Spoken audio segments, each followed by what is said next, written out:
Comedy in video games can be hard to convey sometimes. Most humor in video games is conveyed in small doses, and trying to make the humor into the entire premise of the experience runs the risk of wearing out its welcome, or simply not land at all. Usually the humor needs to be properly paced out, but when your game is in a genre that is more gameplay-centric, the best way to convey it is by actually turning it into a gameplay challenge, and a very fun one at it.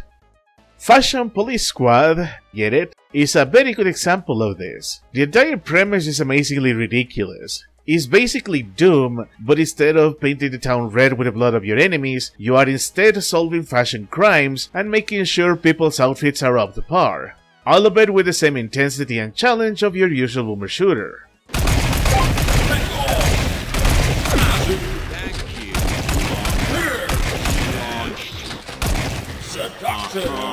But I'm getting ahead of myself here, so before we elaborate, I'd say we cover the basics.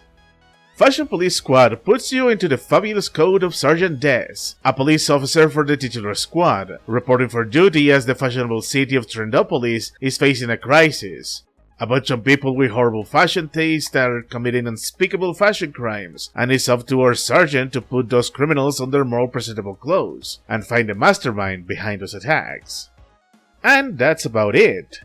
Unlike other boomer shooters, your arsenal is not made to kill your enemies, but rather they are tailored, no pun intended, to very specific fashion crimes.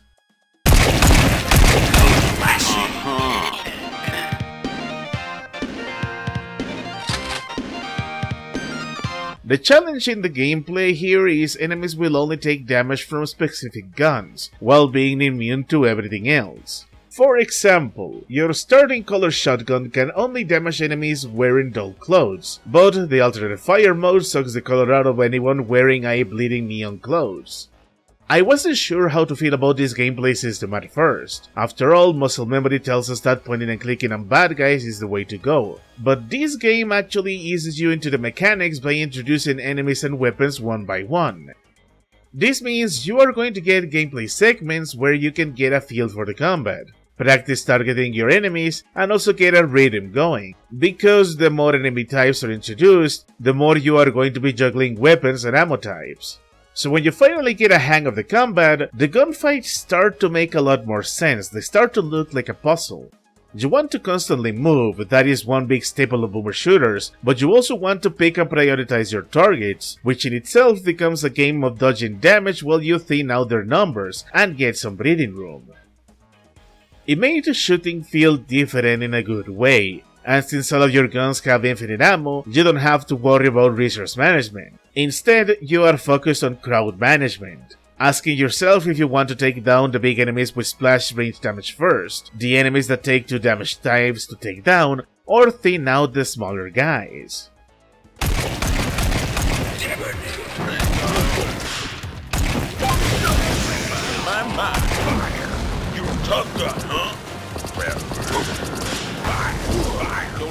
But of course, gunfights are not enough to carry a game like this. You need pacing to space things out, and the combat doesn't overstay its welcome. Like all boomer shooters, this game has the usual secrets and color keyhunts. Nothing too special about that. What it also has, however, is platforming. But I'll argue it's the good kind of platforming. Since you are moving around dangerous places like high-rise buildings or the middle of the subway system, you get 2 major tools to help you move around. First, you get the belt. Aside from helping stun fashion criminals, it also works as a grappling belt. Use it around the poles sticking out of buildings and move around to your heart's content.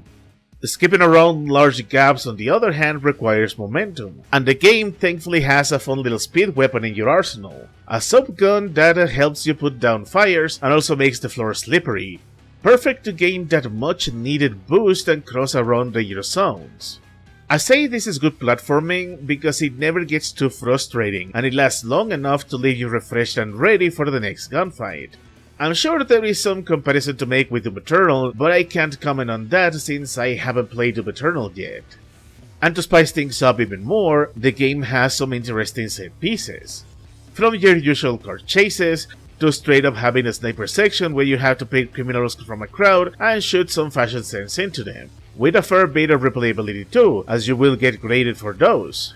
It's a nice way to hold your accuracy, and despite the humor, it makes for some satisfying shooting. Marvelous! Snazzy! Damn! Spiffy! Modish! Of course, being a boomer shooter with very specific ammo type management and a heavy focus on comedy is bound to have flaws. I made an effort to elaborate and make the combat seem as fun as possible, because it is, but it also has one minor problem, and I think it's the only thing that prevents the combat to reach its full heights. There are enemies that require you to stun them with one weapon type and then finish them off with another. Not too troubling in itself, but later stages start pairing them with much more aggressive enemies that have 2 health bars, and you need to tackle each separately. I hate these enemies. I hate how, in a very silly game, they are the angriest, most hostile against you and can tear you apart if you are not careful.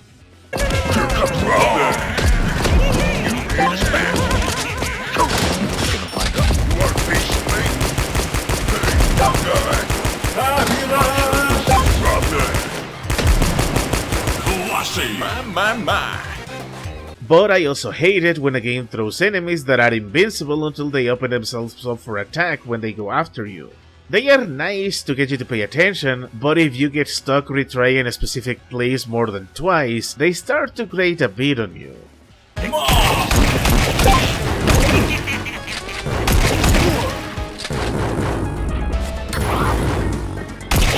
Something to show you. All fur coat and no knickers. With that and the humorous tone of the game, you will think the experience will get old fast. Thankfully, the game is actually short and sweet. I beat it in around 7 hours, and that is counting me dying several times, taking time exploring what I could, and of course, replaying some segments because the game has a good chunk of replayability. And that is in big part thanks to having a world map, one you can access at any time and you can return to older stages, if you want to go for any secrets you may have missed or to try another hand at the combat, because true to any other game, replayability adds that fun layer that makes you enjoy a game even more.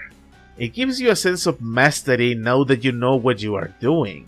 Also, this is the second indie shooter I play where you fight a grand total of 3 bosses. All of them are plot related and thankfully they all have their own dedicated chapters. Something I would have counted as a negative in theory since they can go on for a bit too long, but replaying them made me appreciate them a bit more as a test of your skills in the game at that point. Attack.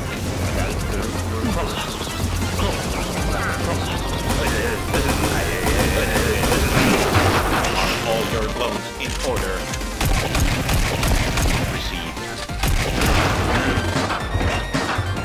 They are more narrative set pieces than they are traditional boss fights, so it makes sense you're going to spend some time with them, and while the narrative around them is dumb and silly, it still added some sweet flavor to the story.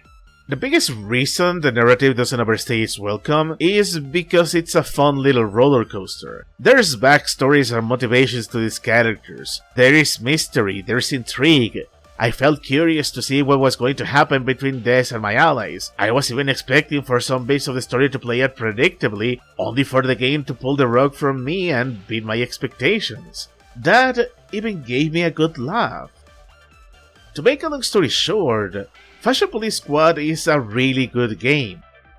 It can be rough around the edges at some points depending on your skill level, but it still gave me a grand old time, and I highly recommend it of course. If anything, because of how different of a boomer shooter it is in a very good way.